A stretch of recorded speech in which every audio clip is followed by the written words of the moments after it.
সাধারণত মানুষ অনেক কষ্ট ও যন্ত্রণায় অসহ্য হয়ে আত্মহত্যার পথ বেছে নেয়। কেউ এভাবে মারা গেলে কি আল্লাহ তাকে কোনোদিন ক্ষমা করবেন না? আত্মহত্যার শাস্তি কি জানতে চাই। আত্মহত্যার শাস্তি তো অত্যন্ত ভয়াবহ। নবী করিম সাল্লাল্লাহু আলাইহি সাল্লাম চিরস্থায়ী জাহান্নামের কথা বলেছেন। বিশেষ করে হাদিসের ব্যাখ্যা মুহাদ্দিসরা বলেছেন, কেউ যদি আত্মহত্যা করাকে তার রাইট মনে করে, এটাকে কোনো অপরাধ মনে না করে, তাহলে সেক্ষেত্রে এটা চিরস্থায়ী জাহান্নামে যাওয়ার কারণ হতে পারে। আর এমনিতেও নবী করিম সাল্লাল্লাহু আলাইহি সাল্লাম আত্মহত্যাকারী ব্যক্তির ঠিকানা জাহান্নাম বলেছেন। যে যেভাবে আত্মহত্যা করবে তাকে সেইভাবে কিয়ামতের ময়দানে শাস্তি দিতে থাকা হবে, কিন্তু তার মৃত্যু হবে না, শুধু কষ্ট হবে। আল্লাহ মাফ করুন। এজন্য কোনো ঈমানদার কখনো আত্মহত্যা করতে পারেন না। কষ্ট এবং যন্ত্রণা যত অসহনীয় হোক না কেন, ঈমানদার সর্বোচ্চ সবরের পরাকাষ্ঠা প্রদর্শন করবেন। যে কোনো কষ্ট মৃত্যুর মাধ্যমে তার পরিসমাপ্তি ঘটে যায়, বিধায় সর্বোচ্চ স্ট্রাগল করে হলেও আপনাকে সবর এবং ধৈর্য ধারণ করতে হবে। আল্লাহ তাআলা আমাদের সবাইকে সর্বাবস্থা ধৈর্য ধারণ করার তৌফিক দান করুন। কেউ যদি আত্মহত্যা করে একান্ত মারা যায়, তাহলে আল্লাহ তাকে কোনো দিনই ক্ষমা করবেন না, এমন কথা কোরআন হাদিসে বলা নেই। শাস্তির কথা বলা আছে, কিন্তু এটি সম্পূর্ণ আল্লাহর ইখতিয়ারাধীন। আল্লাহ চাইলে কাউকে ক্ষমা করতে পারেন, আবার আল্লাহ চাইলে কাউকে শাস্তি দিতে পারেন। এটা একান্ত আল্লাহর ইচ্ছা। তিনি শাস্তি দিবেন বলে নবী করিম সাল্লাল্লাহু আলাইহি ওয়াসাল্লামের মাধ্যমে আমাদেরকে জানিয়েছেন। কিন্তু তিনি যদি কোনো বান্দাকে মাফ করে দিতে চান, পৃথিবীতে কেউই তাকে জিজ্ঞাসাবাদের মুখোমুখি করতে পারে না। লা ইউসআলু আম্মা ইয়াফআল ওয়া হুম ইউসআলুন। আল্লাহ তাআলা যা করেন তার জন্য কেউ তাকে জিজ্ঞাসা করার বা জিজ্ঞাসা মুখোমুখি করার বা তাকে জবাব দিতে বাধ্য করার রাইট রাখে না বা সুযোগ নেই কারোর হাতে। এজন্য আল্লাহ তাআলা চাইলে কোনো আত্মহত্যাকারীকে মাফও করে দিতে পারেন, যদিও তাদের জন্য কঠোর শাস্তি এবং জাহান্নামের কথা হাদিসে পরিষ্কারভাবে বলা আছে। আমি বিভিন্ন টিউটর নিয়োগ দিয়ে থাকি।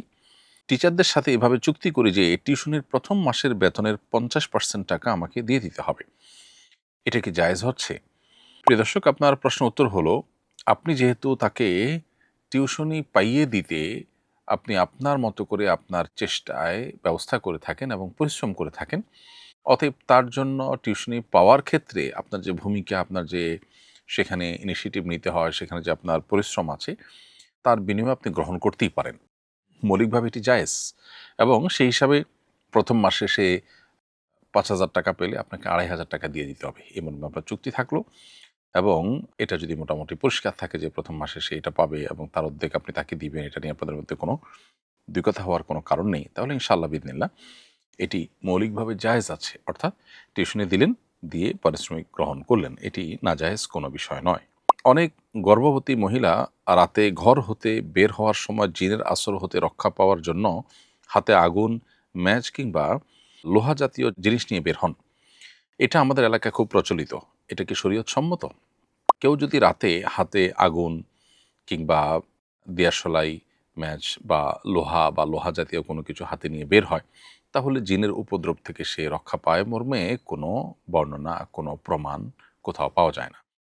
অতএব এটা নেহায়েতই কুসংস্কারাচ্ছন্ন একটি বিশ্বাস। একজন ঈমানদার কখনো কোনো ভিত্তিহীন এবং কুসংস্কারাচ্ছন্ন বিশ্বাসী হতে পারেন না।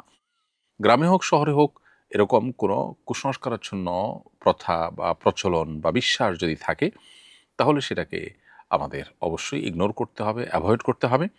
বরং সকাল সন্ধ্যার যে দোয়াগুলো আছে সেগুলোর মাধ্যমে আল্লাহ রাব্বুল আলামিন এ জাতীয় যে সমস্ত অদৃশ্য বিভিন্ন বস্তুর ক্ষয়ক্ষতি এবং অনিষ্ট হতে পারে সেগুলো থেকে আমাদেরকে রক্ষা করবেন। সো আপনি বের হওয়ার সময় বিসমিল্লাহ বলে, বিসমিল্লাহি তাওয়াক্কালতু আলা আল্লাহ বলে বের হলেন, সকাল সন্ধ্যার দোয়াগুলো পড়লেন এবং রক্ষা কবচ আমলগুলো আপনি নিয়মিত করলেন। ইনশাআল্লাহ বিইذনিল্লাহ এর মাধ্যমে আল্লাহ রাব্বুল আলামিন আপনাকে হেফাজত করবেন। এর বাইরে এ সমস্ত লোহালক্কর অথবা আগুন ইত্যাদি এগুলো হাতে করে নিয়ে যাওয়ার কোনো বিশেষ সুফল নাই। বরং কুসংস্কারাচ্ছন্ন বিশ্বাস হওয়ার কারণে একজন ঈমানদারের জন্য এটি পরিত্যাজ্য। বাবা মারা যাওয়ার ৩০ বছর পর ভাইয়েরা বোনের অংশ বুঝিয়ে দিয়েছেন। ২০ বছর ভাইয়েরা ভোগ দখল করেছেন। এখন বোন বিগত ২০ বছরের আয় দাবি করছেন। এটা কি বৈধ? অবশ্যই বৈধ। বাবার মৃত্যুর সঙ্গে সঙ্গেই সন্তানদের মধ্যে আনুপাতিক হারে সম্পদ ভাগ হয়ে যাওয়ার কথা। সেটা যদি ৩০ বছর পরে ভাগ হয়, তাহলে ৩০ বছর ধরে যে এই সম্পদের লাভ বা উপার্জন যদি থাকে, তাহলে সেক্ষেত্রে তার সুফলটা যারা ভোগ করছে, তারা ওই বাবার মৃত্যুর সময় ভাই, বোন বা ওয়ারিস যার যতটুকু হিস্সা ছিল এত বছর, ওই হিস্সার যে লভ্যাংশ যেটুকু ভোগ করেছে, সেটা অবশ্যই তাদেরকে ফেরত দিতে হবে এবং তাদের দাবিটা একেবারেই ন্যায্য। এজন্যই কারণ মৃত্যুর পর তার সম্পদ বন্টনে বিলম্ব করা উচিত নয়। আমরা যুগ যুগ পার হওয়ার পরও দেখা যায় এগুলো বন্টন করি না এবং মনে করি এটা খুব ভালো কাজ। এটা মোটেও ভালো কাজ নয়। কারণ এভাবে ওয়ারিসদের মধ্যে দূরত্ব তৈরি হয়, ভুল বোঝাবুঝি তৈরি হয়। একসময় হয়তো সবাই খুবই পজিটিভ, কিন্তু একটা সময় নেগেটিভ হয়ে যায়। তো এইজন্য পরবর্তীর জন্য ঝামেলাগুলোকে জিইয়ে রাখা এটা কোনো বুদ্ধিমানের কাজ না। বরং মৃত্যুর পর দ্রুততম সময়ে সম্পদ বন্টন করে ফেলা উচিত। আর আপনি অবশ্যই আপনার ভাই-বোনের কাছে এটা দাবি করতে পারেন যে, আমার ৩০ বছরের এই অ্যাসেটের উপার্জন কই? বাবা মারা যাওয়ার সাথে, সাথে তো আমি মালিক হয়ে যাওয়ার কথা। সো এই দাবি আপনার তোলার জন্য শরীয়ত আপনাকে অনুমোদন দিয়েছে।